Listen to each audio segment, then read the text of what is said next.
everyone. Thanks for joining today's session where we'll be covering the count functions in Excel. Our session will focus on the count function, count A function, count blank, count if function, and then we'll end with the count ifs function. So the count function is used to count the number of cells that contain numbers. If you wanted to count the number of cells that contain text, then you would use the count A function.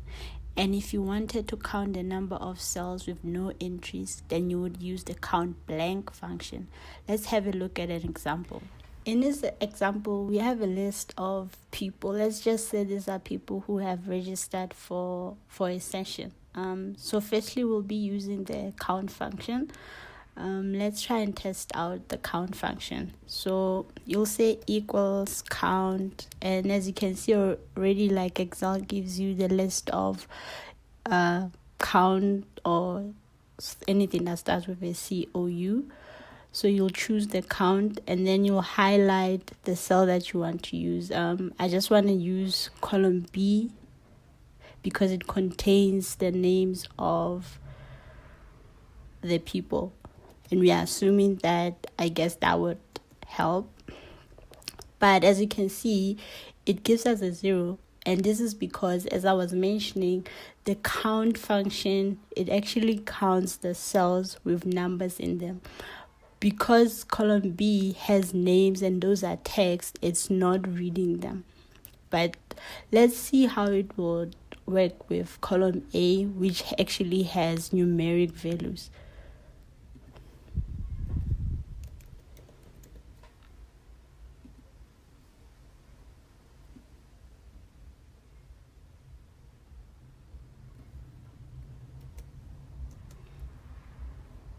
It actually read column A, and it says that we have 51 people who have registered for a session. But let's try and see if using count A, which then counts the text within a particular cell, if it will give us 51 also. So you still do the same thing, but this time you add an A after the count.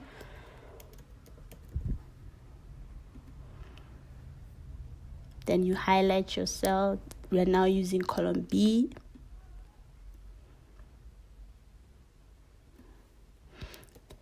It actually should give us the same number. And yeah, as you can see, we have 51 and 51. So this is how you can use the count and the count function. With regards to the count blank, sometimes, especially when you're doing like a survey, people tend to fill in, they tend not to fill in some categories. An example is information related to sex, gender. Some people feel like those are too personal sometimes, I guess, to give out, and some may leave it as blank.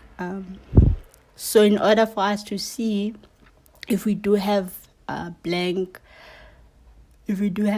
cells, then you could use that, the count blank function. Let's use column C because this is where information with regards to sex is being collected.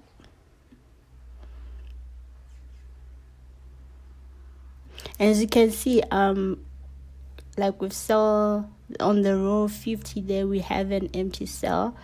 And let's see if Excel will pick that up. And yeah, it actually did pick that up. So this is the cell I was talking about here. So as you can see, we have 51 people who have registered, and then only one didn't provide the information for sex. So yes, this is how you can use the count A, and the count blank functions. Sometimes you want more details regarding your data, and this is where we can use the count if function and the count ifs function. Let's say we wanted to find out the sex distribution among the people who had registered for the session. are we seeing more males or more females registering? We can use the COUNTIF function for that. So the COUNTIF function counts the number of cells that meet a particular criteria.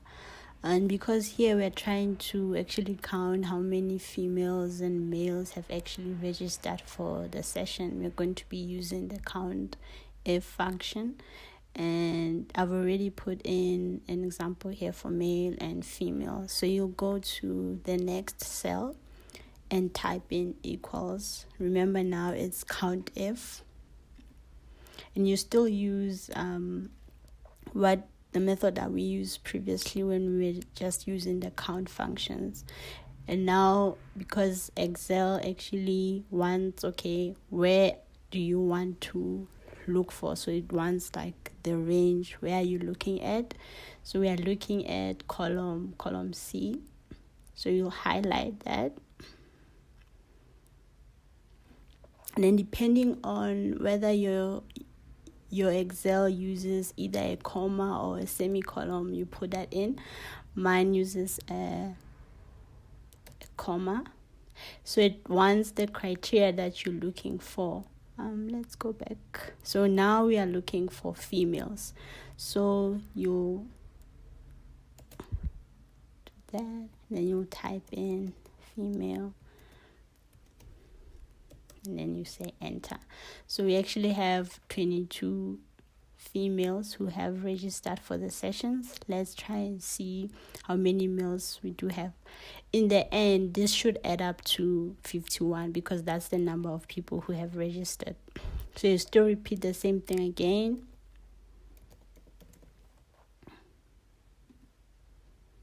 Then you go to your range.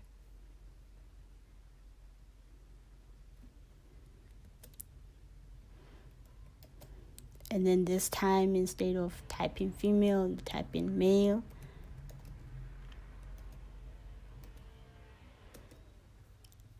And then it actually says we have 29. So 22, when you add it to 29, it does actually give us 51. So we have 22 females and 29 males. This says a lot about our data. This means that, I guess, more males are interested in the session than females. Yeah, that's the conclusion that you can draw from the data. But let's say we actually wanted to dive deeper into understanding our data. We just saw that we have more males than females. So we want to understand where these males are located.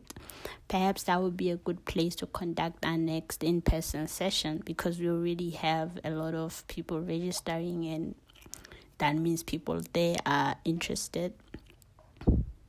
So this is where the COUNTIF function would come in. Because now we actually want to see where all the 29 males are coming from, we'll be using the COUNTIF function.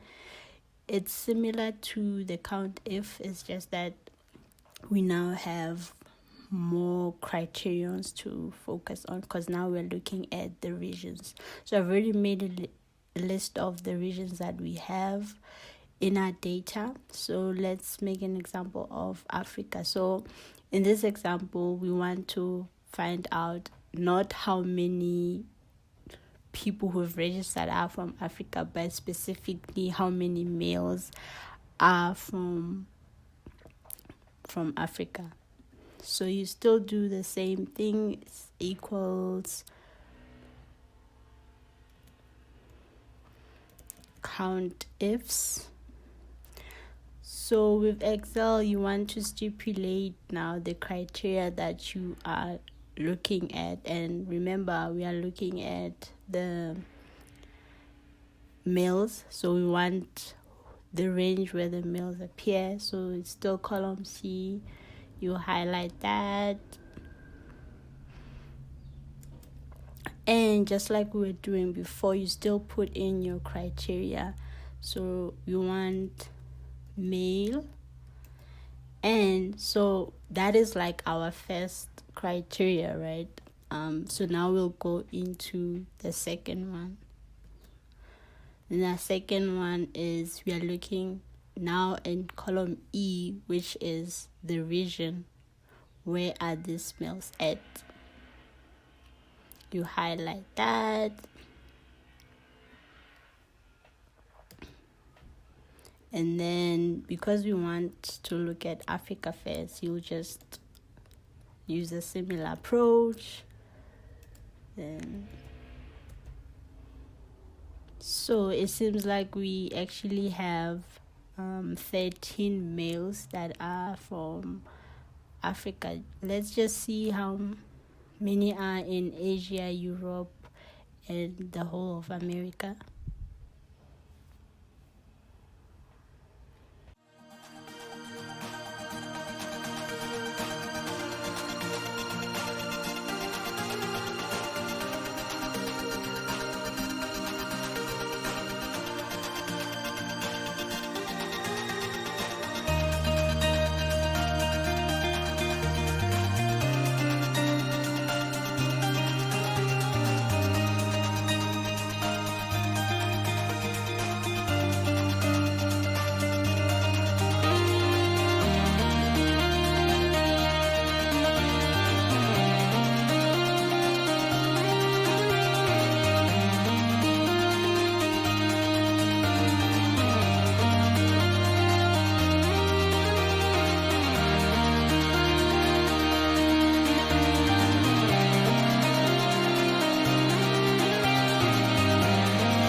So after they've had all the regions calculated, then we can try and see and confirm if it all adds up to 29.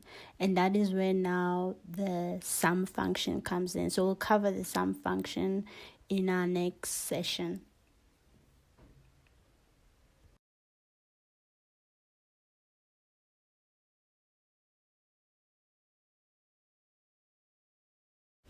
So as you can see, it does give us 29, which is equal to the 29 here that we have, meaning that our calculations are in fact correct. So as you can see, the data shows that most of the men are coming from Africa. So I guess we have a lot of men in Africa that are interested in our sessions. So I guess we'll be doing our next live session in Africa.